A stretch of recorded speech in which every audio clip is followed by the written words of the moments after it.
Hey guys, Chris Denmon here. I want to talk to you about what our firm does to help make sure our clients don't get hosed on alimony in Florida divorces.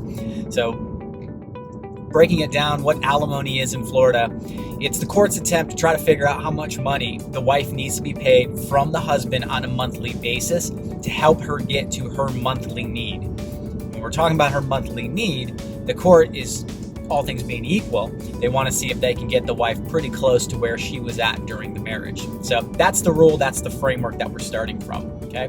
So, what do? Well, we recognize that there's three big pieces that move an alimony award. One big piece is the wife's need.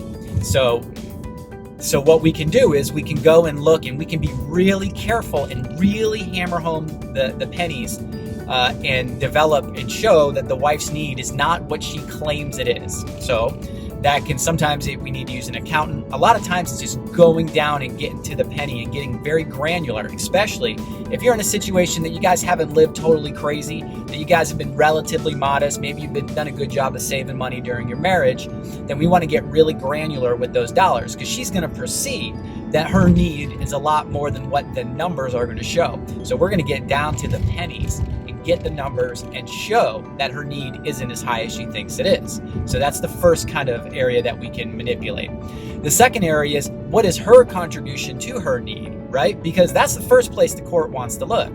And if she was a stay-at-home spouse and she didn't work during the marriage, she's going to say, look, my contribution is zero.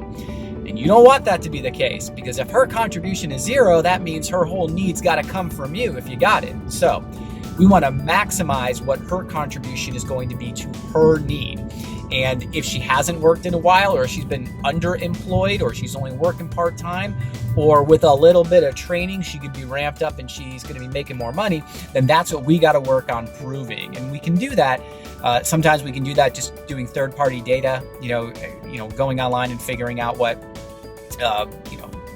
secretaries are making, what's the average hourly rate for a particular employment that she's suitable for in the area. A lot of times we want to go ahead and hire an expert witness because it's somebody that can chat to the judge if we need to, develop reports for us that are very difficult for her to argue against. So that's the second place that we look, that we can kind of manipulate to make sure that you're not getting hosed and getting a good alimony resolution. And then the third is, what is your ability to pay?